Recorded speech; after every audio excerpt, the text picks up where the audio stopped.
Cinema హీరోలంతా ఇప్పుడు రాజకీయాల్లోకి వచ్చేలా ఉన్నారా అంటే సోషల్ మీడియా అయితే అవుననే అంటుంది. నిజానికి ఒక్కో హీరో పేరు ఒక్కో రోజు బయటికొస్తూ పలానా రోజు పలానా మీటింగ్ ఉంది. పొలిటికల్ పార్టీ అనౌన్స్‌మెంట్ ఉంటుంది. రాజకీయ భవిష్యత్తు మీద ప్రెస్ మీట్ ఉంటుంది అని ఇట్లా రకరకాలటువంటి చర్చలు కావచ్చు, అనౌన్స్‌మెంట్‌లు కావచ్చు, లేదంటే అభిప్రాయాలు కావచ్చు బయట వ్యక్తమవుతున్న తరుణంలో మొన్నటి వరకు అల్లు అర్జున్ ప్రశాంత్ కిషోర్‌తో మాట్లాడారు. ప్రశాంత్ కిషోర్‌తో భేటీ అయ్యారు. అల్లు అర్జున్ పార్టీ పెడుతున్నారనేటువంటి ఒక వార్త చక్కర్లు కొట్టింది. తాజాగా ఇప్పుడు జూనియర్ ఎన్టీఆర్ పార్టీకి సంబంధించినటువంటి ఏర్పాట్లు నడుస్తా ఉన్నాయి. తిరుపతిలో ఆయన మీటింగ్ పెడతా ఉన్నారు అనేటువంటి ఒక కొత్త వార్త హల్చల్ చేస్తా ఉంది. అసలు నిజమెంత అందులో? అది పొలిటికల్ పార్టీయా? లేదంటే అది అభిమానులకు సంబంధించినటువంటి పార్టీయా? అసలు ఏంటి అనేది మాట్లాడదాం. ఈరోజు దానికి సంబంధించి మనతో పాటు అన్వర్ గారు ఉన్నారు. Cinema editor. సో అన్వర్ గారు, మొన్నటి వరకు అల్లు అర్జున్‌కి సంబంధించినటువంటి ఒక గాలి వార్త అనేది తేల్చేసాం. సో ఇప్పుడు ఎన్టీఆర్ వార్త కూడా అంతే స్పీడ్‌లో బయటికొచ్చింది. పార్టీ పెడతారు, మీటింగ్ పెట్టారు అనేది. ఏంటి అసలది? లెనిన్ ఓ మంచి మాట అన్నాడు. ఏ నినాదం వెనుక ఎవరి స్వార్థ ప్రయోజనాలు ఉన్నాయో తెలియనంత వరకు ప్రజలు మోసపోతూనే ఉంటారని. బహుశా సోషల్ మీడియాలో వచ్చే ప్రతి నినాదం వెనుక, ప్రతి పుకారు వెనుక, ప్రతి గాసిప్ వెనుక ఎవరిదో ఒక స్వార్థ ప్రయోజనం ఉండే ఉంటుందేమో అనిపిస్తుంది. ఈ మధ్య వస్తున్న గాసిప్స్ చూస్తే. మొన్నటికి మొన్న మీరు అన్నట్టు అల్లు అర్జున్ ఇదిగో రాజకీయ పార్టీ పెడుతున్నాడు, ప్రశాంత్ కిషోర్‌తో మాట్లాడుతున్నాడు అన్నారు. అది పూర్తిగా ఒక గాలి వార్తలాగా మారిపోయింది. అల్లు అర్జున్ సన్నిహితులు కూడా దీన్ని ధృవీకరించారు. బన్నీకి అసలు ఎలాంటి ఆలోచనే లేదు. పూర్తి స్థాయిలో సినిమాలతో బిజీగా ఉన్నాడు. రాజకీయాల గురించి ఆలోచించే ప్రసక్తే లేదన్నట్టు వాళ్ళు క్లారిఫై చేశారు. సో ఎప్పుడైతే బన్నీ కాదని తేలిపోయిందో ఇప్పుడు ఇదిగో జూనియర్ ఎన్టీఆర్‌ని ఎక్కువగా నమ్మొచ్చు.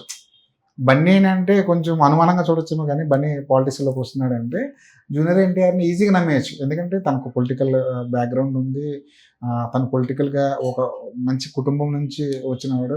ఇప్పుడు కాకపోయినా ఎప్పుడైనా రాజకీయాల్లోకి రాగల సామర్థ్యం, సమర్థత, క్యాపబిలిటీ ఉన్నాయంటే అది జూనియర్ ఎన్టీఆర్‌కి అనేది స్పష్టంగా చెప్పవచ్చు. సో ఎప్పుడైతే మనం బన్నీ కాదనుకున్నామో ఇదిగో ఎన్టీఆర్ వస్తున్నాడని చెప్పి.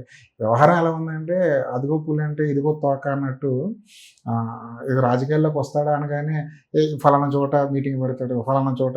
కానీ తిరుపతి మీటింగ్‌లో నిజం లేదా? అంటే ఆ రోజు మీటింగ్ ఉంది. 18థ్ రోజు ఒక మీటింగ్ ఏర్పాటు చేశారు తిరుపతిలో అనేది. అంటే ఫ్యాన్స్ ఎక్కడో ప్రతి చోట ఒక మీటింగ్ ఏర్పాటు చేసుకోవడంలో సహజంగా జరిగే ప్రక్రియ అది. ఇప్పుడు అలా అనుకుంటే ప్రతి నెలకు ఒకసారి అల్లు అర్జున్‌కి సంబంధించి ఎక్కడో చోట ఫ్యాన్ మీటింగ్ జరుగుతుంటున్నాయి. బహుశా అలాగే తిరుపతిలో ఒక చోట ఎన్టీఆర్ ఫ్యాన్స్ అందరూ ఏకమై ఏదైనా ఒక మీటింగ్ నిర్వహించుకునే అవకాశం ఉంది. దాన్ని మనం పొలిటికల్ యాంగిల్‌లో ఆలోచించడం చాలా తొందరపాటు అవుతుందేమో నా ఉద్దేశం. ఒక ఒపీనియన్ ఏముంది అనంటే ఏపీలో కూటమి అధికారంలో ఉంది కాబట్టి పవన్ కళ్యాణ్ ఆల్టర్నేట్ ఫోర్స్ అవుతారనుకున్నటువంటి పవన్ కళ్యాణ్ సో కూటమిలో భాగంగా ఉన్నారు. ఆయన చంద్రబాబు నాయకత్వాన్ని కోరుకుంటున్నారు. రాష్ట్రాన్ని పరిపాలించడానికి ఆయనే సమర్థుడని ఆయన చెప్తున్నారు. సో అపోజిషన్‌లో జగన్‌ని పూర్తిగా నమ్మే పరిస్థితిలో లేరు కాబట్టి అక్కడ కొంత వాక్యూమ్ ఉంటది. దాన్ని ఫిల్ చేయడానికి ఎన్టీఆర్ రాబోతున్నారు అనేది ఒక జనరల్‌గా జరుగుతున్నటువంటి చర్చ. అంటే మీరన్నట్టు జగన్ ఎప్పుడైతే 11 స్థానాలకి పడిపోయాడో అతన్ని పోటీగా అనుకునే ఛాన్స్ లేకుండా పోయింది. అవును. జగన్ రెండోది ఏంటంటే పొలిటికల్‌గా ఉద్యమాలు చేసేసి జనాల్లోకి వచ్చేసి జనాన్ని ఒక దీంట్లో తీసుకొచ్చే పని కూడా జగన్ ఏం చేయట్లే. సో పొలిటికల్‌గా చూస్తే బి ఎవరో ఉండాలి కదా! ఏ అవును. అవును. ఏ తెలుగుదేశం అంటే బి వైకాపాను వేరే పార్టీ అనుకోవాలి. ప్రస్తుతం ఆ సెకండ్ ప్లేస్‌లో ఉండదగ్గ పార్టీయే కరువైపోతుంది. పోనీ జనసేన అనుకుందాం అనుకుంటే పవన్ కళ్యాణ్ ఒక స్పష్టమైన స్టేట్మెంట్ ఇచ్చారు. 15 నెలల వరకు కూటమి ప్రభుత్వమే అధికారంలో ఉండాలనుకుంటే సో జనసేన కూడా సోలోగా పోటీ చేసే పరిస్థితి లేదు. ఎటునుంచి పవన్ కళ్యాణ్ అభిమానులు సీఎం అవ్వాలి అని అంటున్నారు తప్ప పవన్ కళ్యాణ్‌కి మైండ్‌లో ఆ ఉద్దేశం లేదు. సో పవన్ కళ్యాణ్ కూడా ఫ్యూచర్‌లో ముఖ్యమంత్రి స్థానం కోసం పోటీ పడడు. నెంబర్ 2 స్థానం కోసం అసలు పోటీ పడడు. కూటమితో పాటు ప్రయాణం చేయాలి. మరి జగన్ ఎప్పుడైతే వీక్ అయిపోతున్నాడో అక్కడ బీజేపీకి స్కోప్ లేదు. కాంగ్రెస్‌కి అసలు అవకాశం లేదు. సో బి ఏంటి బి పార్టీ ఏంటి అనేది క్వెషన్ మార్క్ వచ్చినప్పుడు సహజంగా ఇలాంటి పుకార్లు, ఇలాంటి వదంతులు వచ్చే అవకాశం కనిపిస్తుంది. పైగా నాకు అప్పుడప్పుడు అనిపిస్తుంది అంటే అక్కడ టీడీపీలో ఏదో ఒక రకంగా ఒక అసమ్మతి రేకెత్తించాలనో, లేకపోతే ఒక కొత్తగా గందరగోళం, ఆ క్యాడర్‌లో గందరగోళం కోసం అని అప్పుడప్పుడు ఇట్లాంటి ప్రచారం వెనుక వైసీపీ ఉంటుంది ఏమో అనేటువంటి అనుమానం కూడా కలుగుతుంది. ఎందుకంటే మొన్న అల్లు అర్జున్‌ది పార్టీ వస్తుంది అన్నప్పుడు కూడా 100% వాళ్ళకు వ్యతిరేకంగా కూడా పార్టీ వస్తే వాళ్ళకు వ్యతిరేకంగా నిలబడుతుందని తెలిసినప్పటికీ ఆ ప్రకటనల వెనుక, ఆ ప్రచారం వెనుక వాళ్ళున్నారు. ఖచ్చితంగా వైకాపా హస్తం లేకుండానే ఇలాంటి పుకార్లు పుట్టవు. ఫస్ట్ ఆఫ్ ఆల్ వాళ్ళ టార్గెట్ ఏంటి?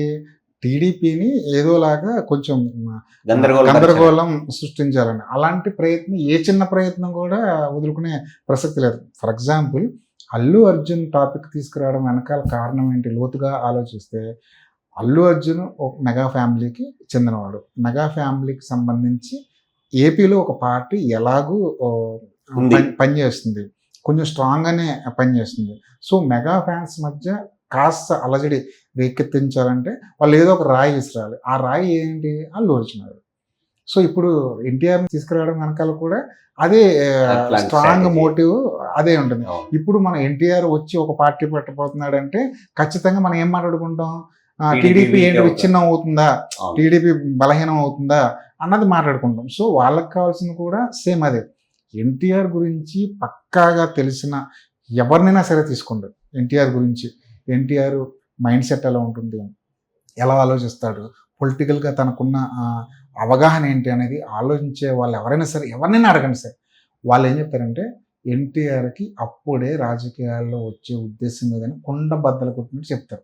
పైగా ఎన్టీఆర్ కూడా రాజకీయ పరంగా యాక్టివ్గా లేడు. ఏదైనా ఒక ఇష్యూ జరిగితే వచ్చి బయటకు వచ్చి వాయిస్ వినిపించే ఎన్టీఆర్ నేను ఇప్పటివరకు చూడలే ఈ మధ్యకాలంలో. సో ఇంట్లో ఏదైనా ఇష్యూ జరిగితే ఎప్పుడైనా మాట్లాడిన సందర్భాలు ఏమైనా ఉన్నాయి అంటే పురంధేశ్వరి గురించి మాట్లాడినప్పుడు కానీ, భువనేశ్వరి గారి మాట్లాడినప్పుడు కానీ, అప్పుడప్పుడు ఒకసారి ఎప్పుడో బయట ఇవ్వడం తప్ప యాక్టివ్గా వచ్చి మాట్లాడింది ఏం లేదు. పైగా ఎన్టీఆర్ దగ్గర ఒక డైలాగ్ ఎప్పుడు కూడా వినిపిస్తుంటుంది. పార్టీ గురించి ఎప్పుడు మాట్లాడినా సరే, వేరే పార్టీ పెడతారా, ఫలానా వాళ్ళకి మద్దతు ఇస్తారా ఏంటి అనేది మాట్లాడినప్పుడల్లా ఎన్టీఆర్ స్ట్రాంగ్గా ఒక మాట చెప్తాడు, ఈ కట్టె కాలేంత వరకు నేను టీడీపీలోనే ఉంటా అని. నా కట్ట కాలేంత వరకు, నాలో ప్రాణం ఉండేంత వరకు, తెలుగు జాతి బ్రతుకున్నంత వరకు, తెలుగుదేశం పార్టీ బ్రతుకున్నంత వరకు తెలుగుదేశం పార్టీతోనే ఉంటాను. సో అది స్ట్రాంగ్ స్టేట్మెంట్. అది దాన్ని కాదనడానికి ఏమి లేదు. ముఖ్యంగా ఏపీలో చంద్రబాబు నాయుడు గారు స్ట్రాంగ్గా ఉన్నంత వరకు, ఆయన నెంబర్ 1గా ఉన్నంత వరకు మరో ప్రత్యామ్నాయం గురించి టీడీపీ కార్యకర్తలు కానీ, టీడీపీ పార్టీ కానీ ఆలోచించదు. ఇంకా మిగిలిన వాళ్ళు కూడా ఆలోచించే ప్రసక్తి లేదు. కానీ ఏమైతుంది అంటే ఇక్కడ ఈ సేవా సంస్థలు పెట్టడం కావచ్చు, లేదంటే ట్రస్ట్లు ఏర్పాటు చేయడం కావచ్చు, లేదంటే అభిమానుల పేరుతో ఇంకో రకంగా కావచ్చు, ఇవన్నీ కూడా గతంలో ఉన్నాయి, ఇప్పుడు కొనసాగుతున్నాయి. కానీ తమిళనాడులో విజయ్ అధికారంలోకి వచ్చిన తర్వాత ఆయన ఒక 10-15 ఏళ్ళు దాని మీద పనిచేసిన తర్వాతనే అధికారంలోకి వచ్చింది. అందరూ ఇప్పుడే వచ్చే పార్టీ ఎలా అధికారంలోకి వచ్చింది అంటున్నా కానీ గ్రిప్ స్థానికంగా దొరికింది ఆయన. సో ఇక్కడ కూడా ఇప్పుడు ఫ్యాన్స్ మీట్ పెడుతూ సేవా సంస్థలు అంటే ఊరువాడ అనే కార్యక్రమం పెడతాము, సేవ చేస్తాము అనేది కూడా సో రేపటికి పునాది, రేపటి రాజకీయ భవిష్యత్తుకి ఇది పునాదిగా మార్చబోతా ఉన్నారు. సో ఇప్పటికిప్పుడు పార్టీ పెట్టకపోయినా రేపటి కోసమే ఇది ఏర్పాట్లు అనేది ఒక చర్చ. ఖచ్చితంగా ఒక మాట ఏంటంటే ప్రతి సెలబ్రిటీ, సినిమాకి సంబంధించిన ప్రతి హీరో కూడా ప్రజల మన్ననలు, అభిమానుల అండదండలు చూసుకుని ఎదిగిన వ్యక్తులు. వాళ్ళు తిరిగి give back to the society, ఏదో ఒకటి చేయాలి వాళ్ళు. ఫర్ ఎగ్జాంపుల్ ఒక స్టార్ సడన్గా నేను బయటకు వచ్చి నేను పొలిటికల్ పార్టీ పెడుతున్నాను, ఇది నా పార్టీ గుర్తు, ఇది నా పార్టీ పేరు అంటే ఫస్ట్ ఆఫ్ ఆల్ జనం నుంచి వచ్చే రియాక్షన్, ప్రతిపక్షాల నుంచి వచ్చే రియాక్షన్ ఏమై ఉంటుంది? నువ్వు ఎంతకాలం ఏం చేసావు, ప్రజలకి ఏం సేవ చేసావు అనేది కదా క్వశ్చన్ మార్క్స్ చేసేది. సో వాళ్ళు చెప్పుకోవడానికంటూ ఒక బ్యాక్గ్రౌండ్ ఏదో ఉండాలి ప్రతి స్టార్కి. అంటే సేవా కార్యక్రమాలు పెట్టిన ప్రతి స్టార్ కూడా ఇలానే ఆలోచిస్తాడా అంటే అది కాదు. కానీ పొలిటికల్గా ఎదగాలి అన్న దీర్ఘకాలిక ప్రణాళిక ఎవరికైతే ఉంటుందో, ఏ హీరోకైతే ఉంటుందో వాళ్ళు ఖచ్చితంగా ఇలాంటి మోటివ్తోనే పనిచేస్తుంటారు. ఫర్ ఎగ్జాంపుల్ చిరంజీవి గారు రాజకీయ రంగ ప్రవేశం చేయకముందు ఆయన సేవా కార్యక్రమాలు చాలా విపరీతంగా చేసిన వ్యక్తే. బ్లడ్ బ్యాంక్ పెట్టారు, ఐ బ్యాంక్ పెట్టారు, ఇండస్ట్రీకి ఏం కావాలన్నా సరే చూశారు. అక్కడక్కడ చిరంజీవి గారి పేరు మీద సేవా కార్యక్రమం చాలా జరుగుతుంటాయి. సో ఆయన ఒక మోటివ్ చూపించుకోవడానికి, ఏదైనా ఒక ప్రకృతి విపత్తు జరిగితే చిరంజీవి గారి వైపు నుంచి అప్పటికప్పుడు తక్షణ సహాయం వస్తుంది. సో ఇవన్నీ కూడా కేవలం రాజకీయ లబ్ధి కోసం అంటే కాదు. అటు దీర్ఘకాలంలో ఒక రాజకీయ ప్రణాళిక ఉండొచ్చేమో కానీ తక్షణ వారి స్పందన ప్రజలకి ఏదైనా సాయం చేయాలన్నదే. సో ఎన్టీఆర్ ఇప్పుడు సేవా కార్యక్రమాలు పెట్టి ఒక పేరుతో ఒక సేవా సంస్థలు స్థాపించి దాన్ని ఏదో మోటివ్ చేస్తే దాని వెనకాల 2 ఉద్దేశాలు కూడా ఉండొచ్చు. అటు రాజకీయాల్లో వచ్చే దీర్ఘకాలిక ప్రణాళిక కావచ్చు, ప్రజలకు ఏదైనా చేయాలి. ఇక్కడ ఇంకొక విషయం కూడా, తిరుపతి అనేది కూడా ఇప్పుడు చర్చనీయాంశమైంది. ఎందుకు తిరుపతి అనేది మనం జనరల్ గా ఎవరు సినిమా స్టార్స్ ఎవరు వచ్చినా కూడా చిరంజీవి గారు ప్రజారాజ్యం పార్టీ ఫస్ట్ మీటింగ్ తిరుపతిలోనే పెట్టారు. సో ఇట్లా తిరుపతి అనేసరికి పొలిటికల్ గా అటెన్షన్ అనేది డైవర్ట్, అంటే వాటి వైపు ఫోకస్ అవుతుంది. సో ఈసారి కూడా అలా ఉందా అనేది మనం గత 3-4 రోజుల నుంచి చూస్తుంటే మెల్లిగా ఆ డిస్కషన్ పాయింట్స్ అనేవి పెరుగుతూ ఉన్నాయి ఎన్టీఆర్ మీద. సో అంటే అఫీషియల్ గా ఏదైనా అంటే పలానా రోజు ఎన్టీఆర్ పలానా తిరుపతి మీటింగ్కి వెళ్తున్నాడు అన్నట్లేమైనా? అసలు అలాంటి ఉద్దేశం లేదు. ఏ ఫ్యాన్ మీటింగ్ జరిగినా అందులో ఎన్టీఆర్ పాల్గొనే అవకాశాలు 0%. నాకు తెలిసి 0%. సన్నిహితులు కూడా ఇదే చెప్తున్నారు. బయట రకరకాల ప్రచారాలు జరుగుతున్నాయండి. ఎన్టీఆర్ గారి ఫోకస్ మొత్తం ఇప్పుడు పూర్తిగా సినిమాల మీద ఉంది. సినిమాల గురించి తప్ప వేరే విషయాలు ఏమీ ఆయన పట్టించుకోవట్లేదు. ఫ్యాన్స్ ఎక్కడైనా మీటింగ్ పెట్టుకోవచ్చు, అది వాళ్ళ ఇష్టం. సో తిరుపతిలో పెట్టారు కాబట్టి దానికి ఒక ప్రాముఖ్యత వచ్చింది. మిగిలిన ఎక్కడో విజయవాడలోనో గుంటూరులోనో పడితే ఎంత ప్రాముఖ్యత వచ్చేది కాదు కదా. ఖండించలేదు కదా, ఖండించలేదు. ఇప్పుడు అలానే బన్నీ ముందుకు వచ్చి ఖండించలేదు కదా. అది గాలివార్త అని తెలిసిపోయింది. సన్నిహితులు ఆయన గురించి బాగా తెలిసిన వాళ్ళు ఒక మాట చెప్తే సరిపోతుంది. పైగా రెండోది ఎలా ఉంటుందంటే, ఇప్పుడు ఒక గాలివార్త ఒకరు పుట్టించారు, ఎన్టీఆర్ రాజకీయాల్లోకి వస్తారా అన్నది. వెంటనే మీరు సోషల్ మీడియా చూడండి, ఎన్టీఆర్ గతంలో ఎప్పుడైతే ఎలాంటి మాటలు మాట్లాడారో ఆ మాటలన్నీ బయటకు వస్తాయి, అవి వైరల్ అవుతాయి. ఎన్టీఆర్ గురించి ఎవరైతే మాట్లాడారో ఆ వార్తలన్నీ బయటకు వస్తాయి. ఇదంతా కూడా ఒక ఎకో సిస్టమ్ లాగా పనిచేస్తుంటుంది అన్నమాట. రేపు పొద్దున్న మళ్ళీ చిరంజీవి మళ్ళీ రాజకీయాల్లోకి వచ్చే అవకాశం ఉందా అనే ఇంకొక రాయి ఎవరైనా వేయచ్చు. ఎందుకంటే చిరంజీవి ఆయనకి ఇంకా స్కోప్ ఉంది. ఆల్రెడీ పార్టీ పెట్టారు, కాంగ్రెస్కి మద్దతు తెలిపారు, కేంద్ర మంత్రిగా కూడా ఉన్నారు.